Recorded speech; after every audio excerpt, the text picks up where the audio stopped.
You know, playing like this is almost relaxing. Hello, this is episode 54 of the Doofy Doo Talk Through of Shiren the Wanderer. Hey there! This episode, we are officially more than halfway through Bufu's cave. Oh boy. And we are running into some dangerous enemies. This gives me a flashback to fudge popsicles. I could waste my meat maker, but I think I'll be alright in this room. As long as I don't fall down a pitfall trap. A couple times a death metal has knocked away a really important armband, like an armband of sight, and on my way back to get it, oh, another one, I've fallen down a pitfall trap. So anytime you have really valuable stuff on the ground, it's a good idea to check every space for traps, which I'm doing anyway. So lowering my level A. As long as you don't do it twice in a row, I'm good to go. Last episode, by the way, I should mention that if I remained at death metal, I would be able to knock away equipment from the monsters. So if I really needed a shield, as Lena pointed out in the comments, I could remain a death metal and get a shield from the enemies. But I am not going to do that because I have a pretty decent shield and it just makes me a little uncomfortable standing that close to an enemy. I think that's the difference between me and someone who's used to playing a lot of roguelikes on the PC. I don't really play a lot of PC roguelikes. All of the roguelikes I play are console roguelikes, and mostly just this game actually. So I'm a lot less comfortable being really close to an enemy and taking risks. I think people who play a lot of PC roguelikes are much more comfortable with risk, just because I think they've been through a lot of runs and they know what might happen. Not me, not me. Although last episode I was so desperate for a little hint of danger that I foolishly wasted my pumpkin muppet meat and got within a single turn of certain death before rescuing myself and wasting my Death Reaper meat. So now I am in a situation where that Soldier Ant Meat would have been useful if this level or this floor had a shop. You can actually dig your way from the shop almost to the room with the stairs, but leave a little space. But I'm not going to take any crazy risks like I did. I can't even believe last episode I was so nuts with that pumpkin muppet meat. You guys should have said something to stop me. After playing for this many episodes, can you believe it? In the rescue, I actually made it to floor 14 in like half an hour. It's taken me, what is it, like a couple hours just to make it halfway through. But I am being safe. Look at all this delicious loot I have. It's a good idea, especially when you've been away for a while, to just go over everything that you have, so you have a good idea of your capabilities in the game. If I get monster housed, I'm still okay because I have some double movement meat. I'm feeling still really confident about this run. Although if I run into a death metal, actually it could knock away my shield or my Bufu's cleaver and I'd still be fine. So really no danger at this point on this floor. Last episode, I forgot to introduce the new monster. I really didn't get to anything of what I was going to talk about. And after the craziness that is the healing and hurting justice monster, this monster is going to be fairly simple. I'm going to borrow a monster from Shiren DS2. It looks kind of like a mascot, but I call it the meld monster. It's kind of like a yellow puffball with a weird looking nose. It shows up in Shiren 3 also. When you throw items at this monster, it eats them, and it behaves almost like a melding jar. The level 1 monster can only meld 2 things, so it's like a 2-slot melding jar. And every time it melds a new item, it becomes stronger. I really like this monster design because it's a perfect example of making meaningful choices. It's a trade-off. Not only are you making the monster more powerful when you try to use it to meld 2 items, and taking the risk that you won't be able to actually defeat it or that it'll kill you because it's so strong. You're also throwing away your sword or shield, and maybe you don't have a backup. So you need to actually have an extra way to kill it. And if other monsters wander into the room while your sword and shield are inside of this monster, that's, by the way, much stronger because it's melded them, you can be in trouble. So that's almost like a mini monster house, the decision-making process of, you know, do I throw my 2 swords and try to meld them with this monster and take the risk of not being able to defeat it because I have to defeat it without my swords because they'll be inside of it? Or do I wait and just kill it?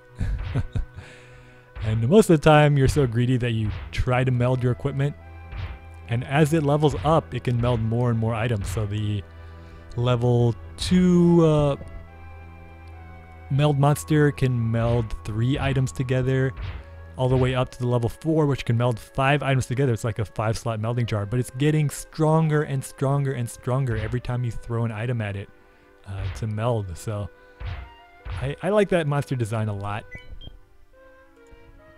That idea of trade-offs is very prevalent in roguelikes, and especially in Shiren the Wanderer, of there always being a positive and negative component to every decision that you make. You know, sure, you can explore, but you're kind of running down your hunger meter.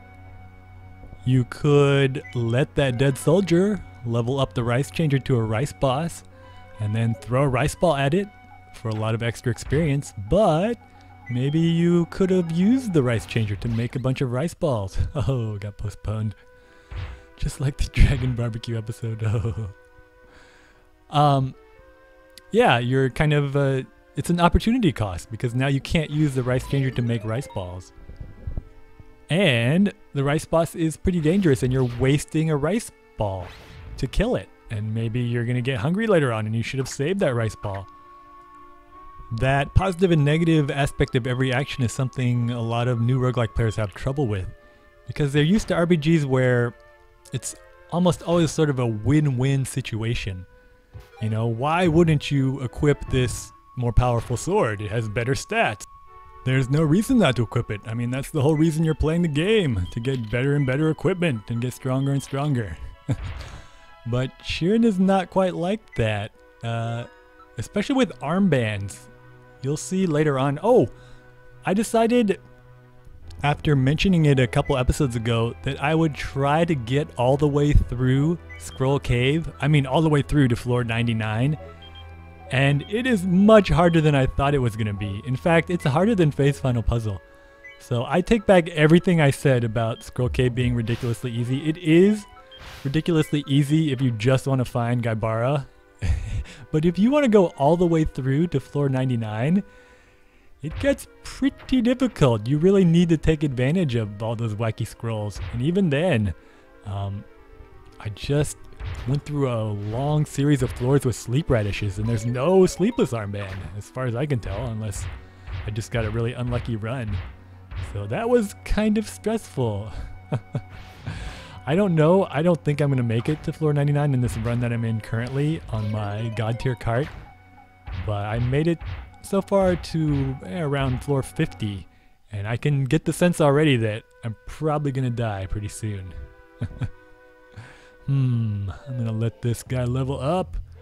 Get a little bit of experience. But yeah, that idea of there being pluses and minuses to every set of equipment is kind of an alien concept to some RPG players. Certainly console RPG players. PC RPG players a little more used to a ton of customization that actually affects the gameplay and different builds for their character. Shiren has that in a very streamlined, elegant form. I mean, depending on which shield and armband you have, the threats that different enemies pose is vastly different, and it is able to do that without resorting to a ton of little micromanaging and min-maxing a bunch of stats, which personally I am not a fan of, although I know a lot of roguelike players love the idea of customizing their build before they even start, so that, you know, they can have a more of a stealthy run or a run where they're more of a tank. Shiren you know, you're always the same character. Really, it's just the items you find that determine your run. Hey, it's an herb shop. These better not be all weeds. All right, good. Plenty of money. Let's see if there's any interesting herbs in here. I don't think you find any really rare herbs in Bufu's Cave, at least not this early. Now, not every decision in Shiren the Wanderer has positive and negative aspects. Otherwise, a single run would just take an eternity. Some roguelike players like a really dense experience like that, almost like a game of chess, like a really, really long game of chess where almost every single turn is a critical turn. You know, if you don't make the right decision, it's going to vastly decrease your ability to survive the rest of the run. I am not really a fan of that, especially in this run I'm doing in Scroll Cave where I'm trying to make it all the way through. It feels almost like climbing a mountain. I know I said that Fate's Final Puzzle was the Mount Everest of video gaming. Actually, now that I'm trying this 99 floor Scroll Cave run, it feels very, very, very similar to the process of climbing a mountain. I've never really climbed a tall mountain, but the way I imagine it might be. Because you go through a bunch of floors, kind of stair running, picking up whatever loot you happen to see, because it's not really worth getting the experience until you build up enough items, enough of those crazy scrolls, to set up a room almost like that room I did in the Dragon Barbecue. You might not have a Great Hall Scroll, so it might just be the biggest room on the floor, but you just get a ton of experience on that particular floor, and you become grossly over-leveled again. And then you do a bunch of stair runs for the next 10, 15 floors until you build up those items again. So it's kind of a... Oh, enemies are getting more powerful. It's kind of a mix between speed running and then the really slow, dense, every turn is critical type play. And I like that a lot. In general, even this Bufu's Cave run is kind of like that. You know, most of the turns you take, sure, you're lowering your hunger and you're affecting the outcome of the game in that way. And you're deciding which way to go, but it's just chance whether you decide the correct way or not, unless you have an armband of sight. I need to be careful here. Where is my fluffy bunny meat, maybe? Time to become der bunny. 29, eh? I'm just gonna run away. Ordinarily, I'd consider just standing in one spot and healing, but oh no, that's what I was afraid of. There was a dead soldier right behind him, and it just leveled him up. Alright, I actually had to revert that time because I don't think a fluffy bunny can heal the kind of damage he's capable of. Especially if another enemy appears, I'll be screwed. Well, it's a good chance to get some experience. Got pumpkin muppet meat, so don't forget that. Don't do anything stupid, Doofy. Slow down. Let's not have a repeat of run number 2. Just play it safe. Alright, 40 damage. I can take one more hit. I got tons of meat maker staffs. That would be the safe play. That is what I'm doing. Oh yes, conservatism wins out again. That was a perfect example of what I was describing. You can see for several turns there, I really wasn't too concerned about my safety. Then all of a sudden, that situation of the burly smurf with the dead soldier right behind it, and me as a fluffy bunny, a helpless little healing fluffy bunny, introduced some critical turns. And I realized long after I started playing Shiren the Wanderer that my regular life, like the careers I have had in my life, kind of follow that pattern also.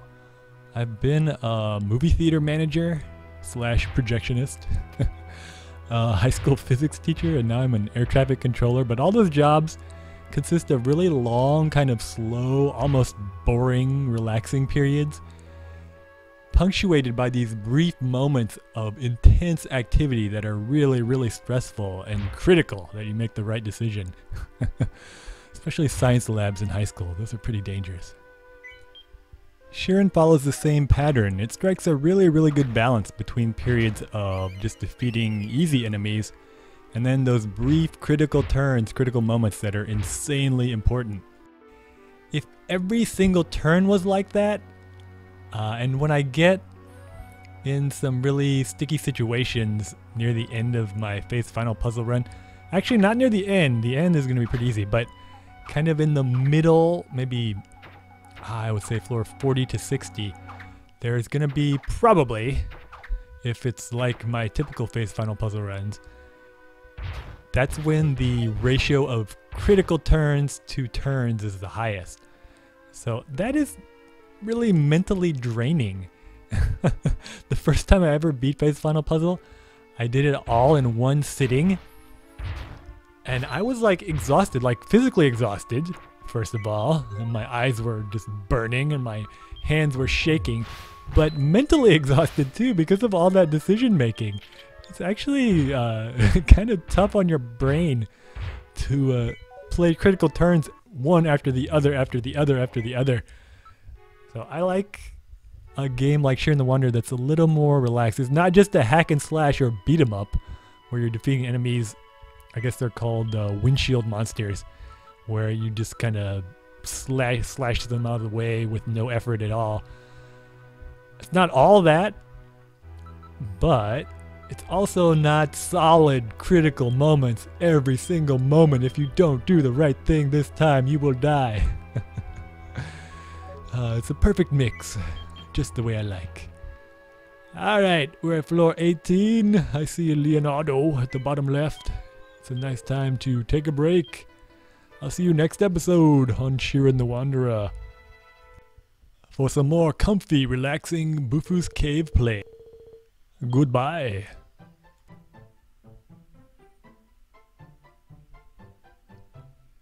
It's a long way down to Naoki.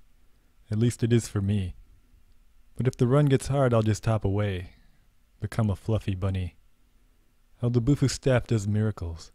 Just wait until you see all of the monsters you can be. Time to become the bunny.